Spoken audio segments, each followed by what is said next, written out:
Welcome to Just an Average Citizen, the podcast that helps to educate, inform, and empower you to make an impact in Abilene and the Big Country.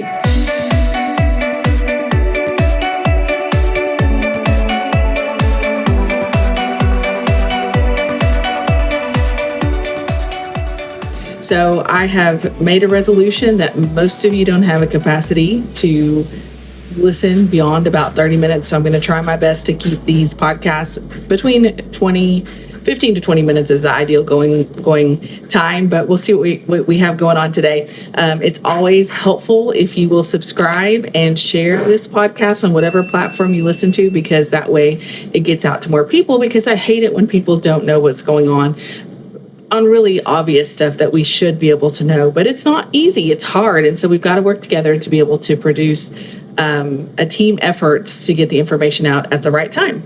So this one is going to be a little different because there's not a whole lot that I have that is just really pressing, except for the fact that this Thursday, the budget for the fiscal year, FY is what fiscal year is abbreviated for, FY 25, or basically it starts in October of 24 and goes through September of 25. It will be approved on this Thursday's council meeting. So it's a great time to show up. It starts at 8:30, public comments. I don't think there's a lot of pre-meeting like service awards or proclamations. So if you show up at 8:30, you probably will be out of there if you just want to make a public comment by 9, and then if you have to get to work. Of course, if you can stay, I would highly recommend it. One of the things I thought I would really address here is, how do you find what's going on in the city? There's so much information they're required by law to give, and if you know where to look, you can see a lot of stuff that if you just show up to the city council meeting, you're going to be like, oh, look, they're going to pass a zone change, or they're going to purchase a pickup, or they're going to give money to this construction company, or they're doing rebuild ABI. What is this? And you don't know what all these things are. And so it's helpful to know where to look. And it takes a little bit of work because you actually have to look ahead. Most of the time, a lot of things are posted by Friday of the week before things are happening. So like this week's city council meeting was posted by Friday, or what the agenda was already on. The agenda packet was already done on Friday, so I was able to look it up. But any board meetings, now I will say of the 27 boards, there's very few that offer very much information. Parks and Rec Board tends to have a packet that gives you some more outside information. The Board of Adjustments and the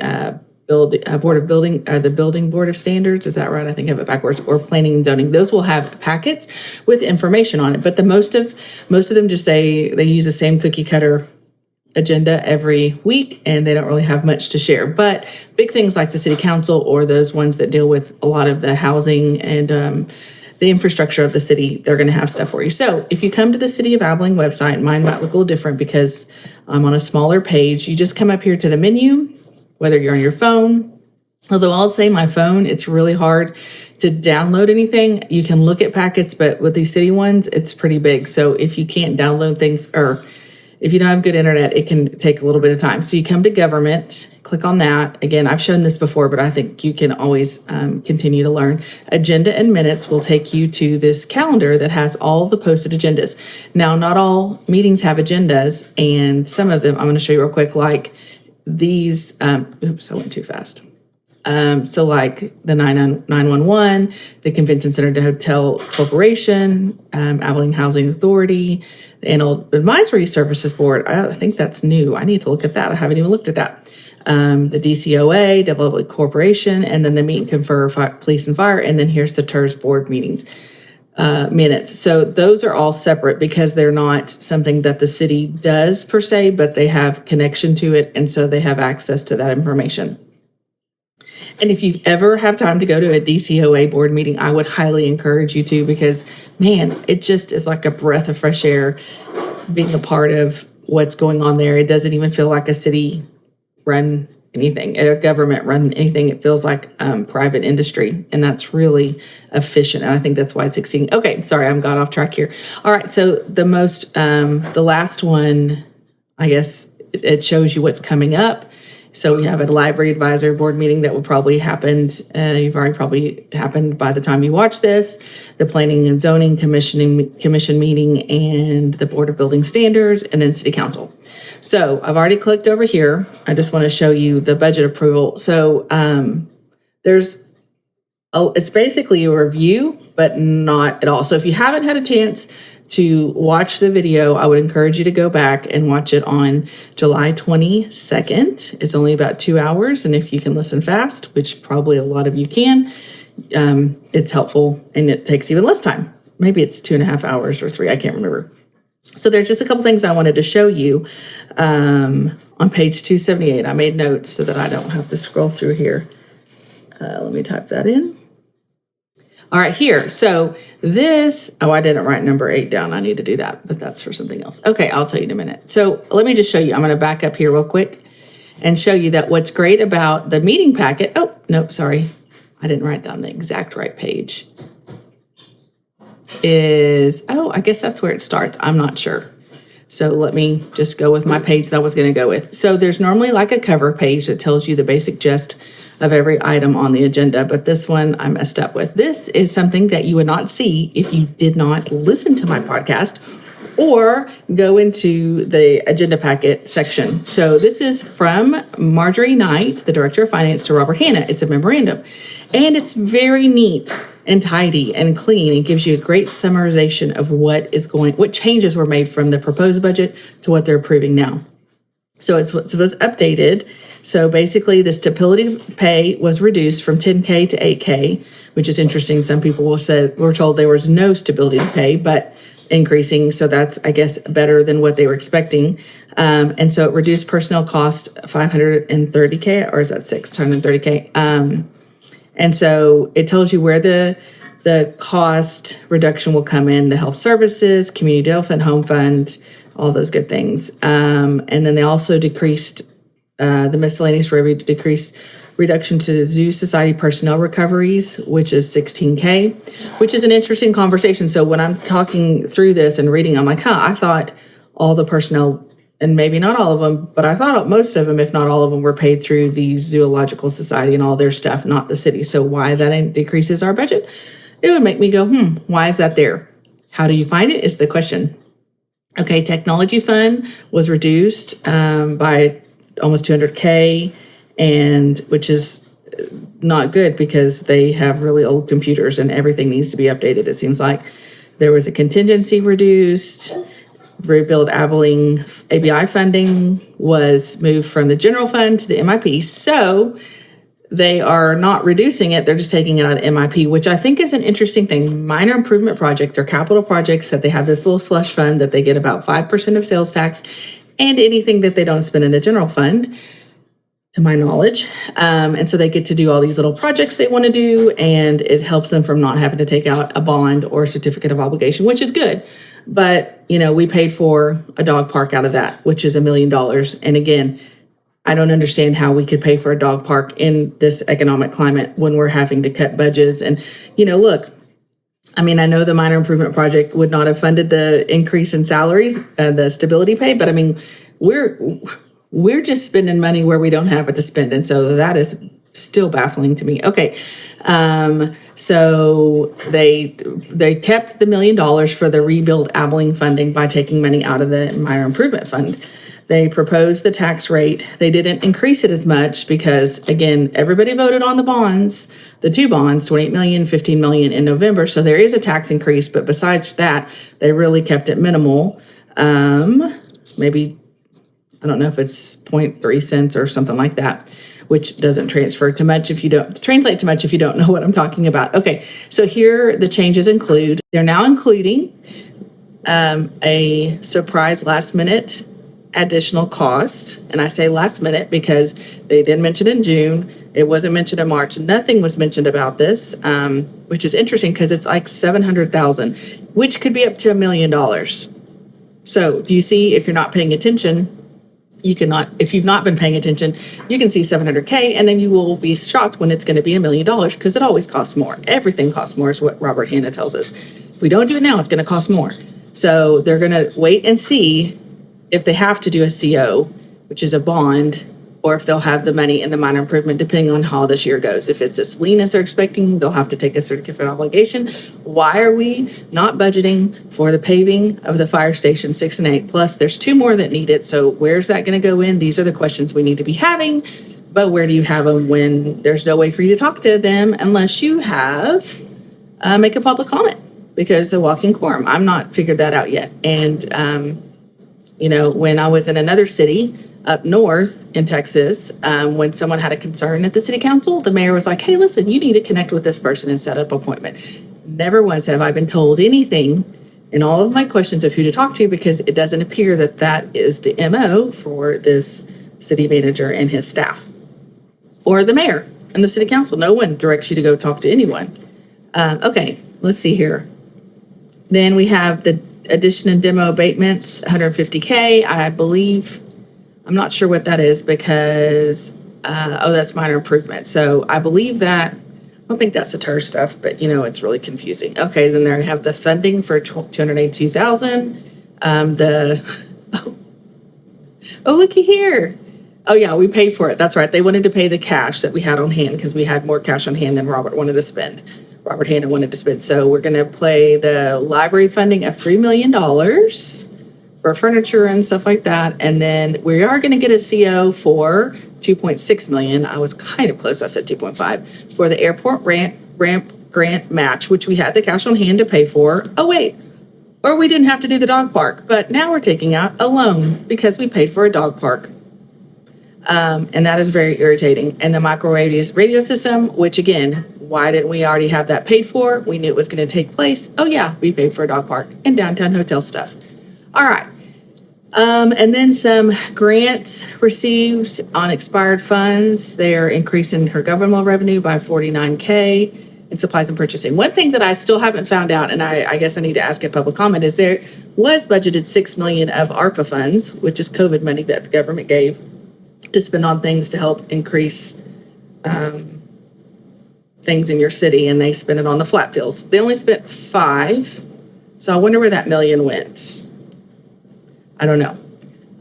Maybe the dog park or the animal shelter. I don't know. I know they tried to do the animal shelter with some of it, I believe. But again, these are irritating questions I have. Okay. And I'm sharing this with you because I want you to understand that if you go to a city council meeting, everything looks like it's really great and it's really good and we're really taking care of things and we're on the ball. But under the surface, it is like the foundation is rotten because we haven't been taking care of it. All right. So this talks about certified values. The technology fund expenditures were increased by $500,000 to cover the rest of the projects for the remaining of the year. And they've talked about that a little bit. Okay. And then they did some schedule changes for fees. They updated the Maxwell Golf Course to remove the super twilight rates and increase. So I assume that this means we agreed to another 5-year lease with Maxwell Golf Course, who's losing money every year. I don't know if the city has to cover it, and I thought the city might be, but to the tune of $136,000. And looky there. So there's no information given on that except that that's coming. That's some changes. They gave some fee increases. Oh no, it says they were deleted. Fee increases were deleted. So that means I'm not sure how they're going to not be in the hole again. The joy of paying attention. All right. So I think I just wanted you to see this memorandum. So I'm going to show you this real quickly because I don't want to belabor it. It's already gone on a little more than I probably should. So then they will tell you this info. You can see the actual slides that they're using in the city council. So if you are like me and it's like so small you can't read anything, then you can have this either on. I always bring it on my iPad so I can look and read what they're talking about. I'm a nerd that way. But so if you miss the video or you see something on a video that you're watching, you can always come to the agenda packet and they'll have most of those there. Sometimes they pull things out the last minute and don't give you access to it. And that's where you can file a Freedom of Information Act, which is just basically a public information request. And I'll show you that here in just a minute. All right, so I think that was it. I did want to show you, let's see if I can get up here to this. I went too far. Let me see if I can come up here to page like 25. So that's still the minutes. Okay. Oh, here's a cover page. I was going to show you a cover page. So like they're adding And again, I went to another city council meeting up north, and the actual list of people recommended for the boards were listed. So you get to see all the people who were recommended and then see who they chose. And then the city council members talked about, well, I think this person's good or this person. There was actually conversations going on, not just this little note dropped in here. Oh, by the way, we're going to appoint this person to the board again. And if you don't know where this is in the agenda packet, you'll never know who this person they're appointing. It just says appointed someone in the council, and they don't even talk about it because this is on the consent agenda, which they don't talk about. So this is on the consent agenda. Again, all these slides are in here, which are very helpful. So that's 6, so that you can, if they have to pull them out and talk about them, then they have everything ready to go. So it's really helpful. One more, and I just wanted to show you this, number 8. Okay, because the next thing I'm going to talk about is public-private partnerships. So I'm still trying to learn a lot about public-private partnerships. Man, this is a long one. A lot of contractual information that I wouldn't encourage you to read until you're ready for that next step. Okay, here we are. So let's talk about public-private partnerships. All right. Yes. So I found this in here. I thought was perfect timing.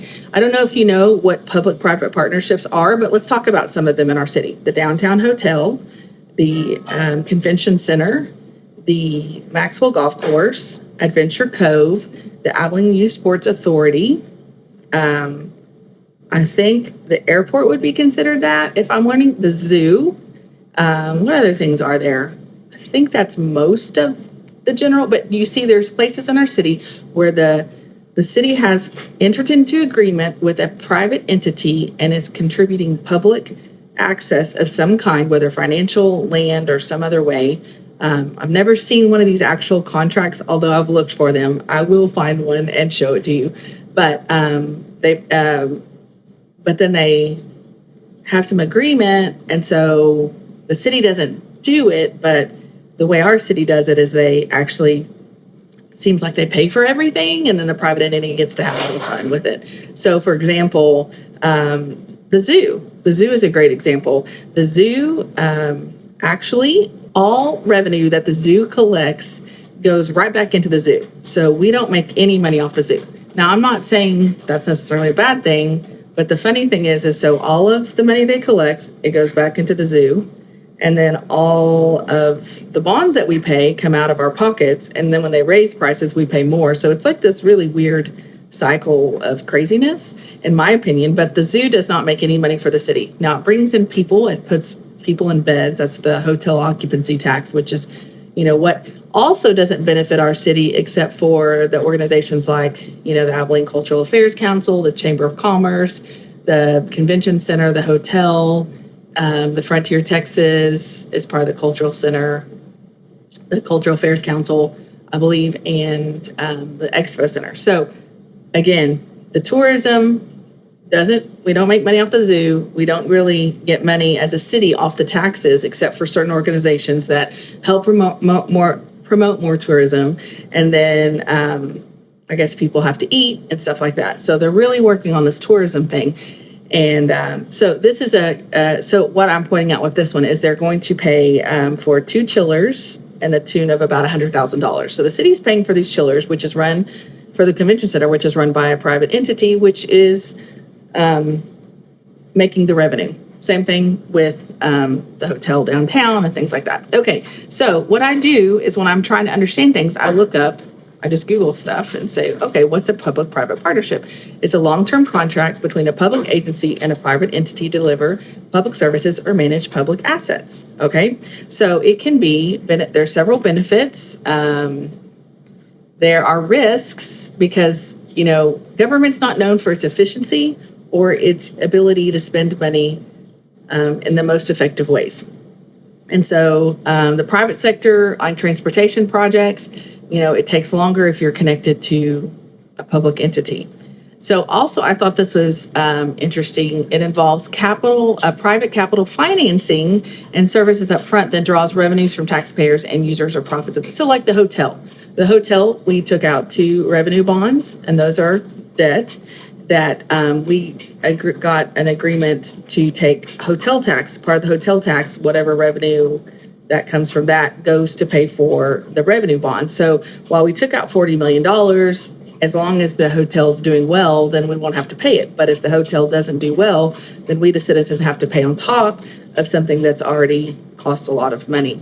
And so it's risky, we don't know how that hotel's going to do. But that was a dream from years ago that someone was determined to build, and they built it. And now we'll see if it was beneficial.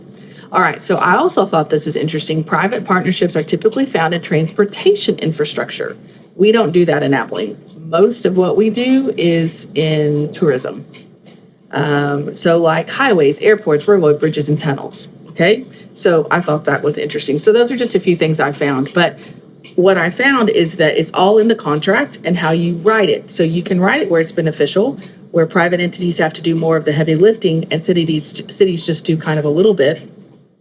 Or, it's confusing though, because like with the Abilene Youth Sports Authority, the Abilene Youth Sports Association, they did a private-public partnership with the city, and the city did the outside stuff, and I believe the land was donated, and they built the building, but it actually caused problems with some other private businesses that weren't able to thrive because it was competition.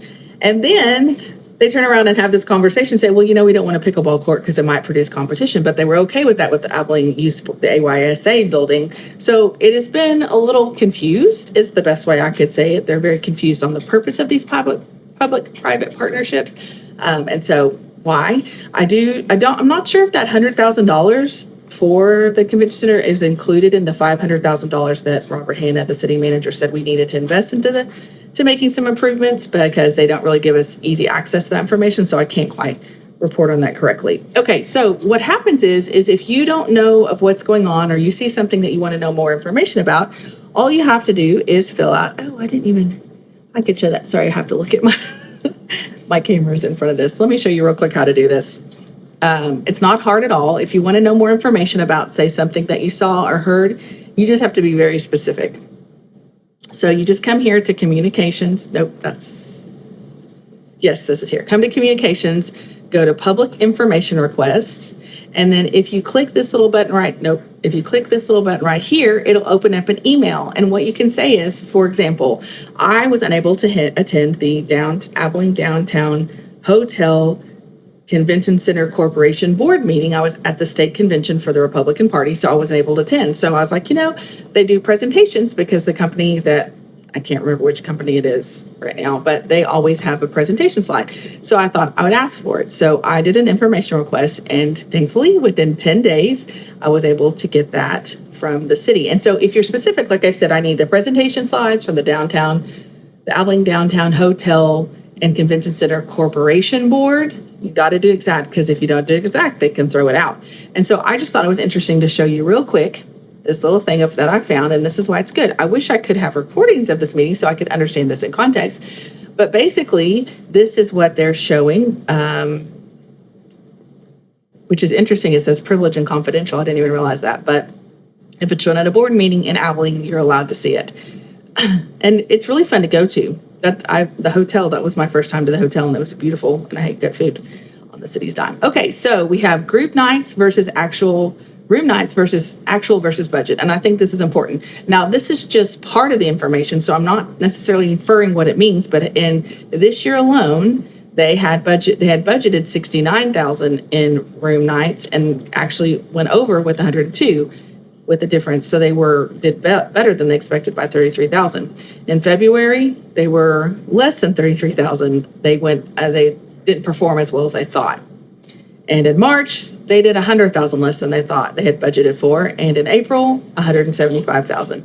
So it looks like this year is still going to be pretty slow, that they're going to come out with $1.3 million less in actual room nights. And I believe that's just the cost of the rooms, like reservations and stuff, versus what they're budgeting. So I do think we're not quite in the season of being on the positive end. And from every meeting and everything I've ever heard is they're like right on track. We're right where we're supposed to be.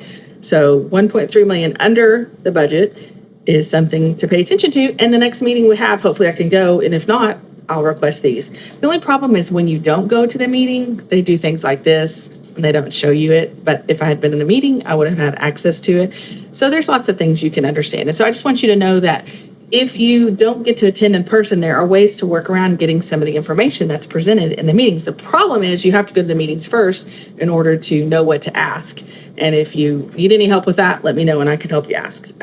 Just some things to touch base with. Remember the city council meeting to approve the final budget. If you wanted to make any comments, this is your last chance. You can speak now or forever hold your peace until the next March when they start their next conversations about it. And, it is important for us to have a voice. And what I'm seeing is what's fun is, God's connecting me to people all throughout the city who've been doing this longer than I have. And I love it. I don't even have to look for them. We just connect and it's fun. And I love those moments. And one of the things I was told is that, they've been struggling. This is back to the streets. I'm sorry. Just confirmation, I guess, back to the streets that they have been neglecting them for over 30 years. And I was, this is my first ever city council notebook that I started last year. And I broke them up into smaller sections so they weren't as awkward to carry because this is like a file folder too. I still have a lot more room for notes. But anyway, I was just flipping through it to see what was in there. And I found the same exact comment literally spoken at a council meeting. And I was like, oh yeah, 30 years it's been neglected. And so the street maintenance fee has been a huge help, but we have to get to the root of why is it that if it's been neglected for 30 years, why it was until 2018 when something was finally done about it? Because, the problem is when we keep doing things the way we've always done them, we get the same results. And so we need some councilmen to explain why they just kind of went along with it. Why would they not ask for changes? Why? And to some degree, one of them I do know has, but the other one I have not seen quite as much intent on changing how things are done, the culture of how we do things as a city, because we don't want the shiny stuff for the tourists to be great. We want the whole thing down to the bedrock to be good in our city. And I think it's been made clear that there are parts of our city that feel neglected and not heard. They don't have a voice. And so that's part of what my goal is to let everybody at least know they have the opportunity. Now, the problem is once you know what you can do, if you don't do it, that's on you, but there's only so much that we can do to make things work well. So anyway, I just wanted to touch base on a few of those things. I hope that makes sense. Please remember to subscribe and share this podcast with your friends and family and people because the more we can get the word around of what's going on, the more informed we can be, and we can help clear up some of this lack of transparency that we struggle with as citizens here in Abilene. So I hope that you have learned how to be educated, informed, and empowered to make an impact in Abilene, the big country. And until next time.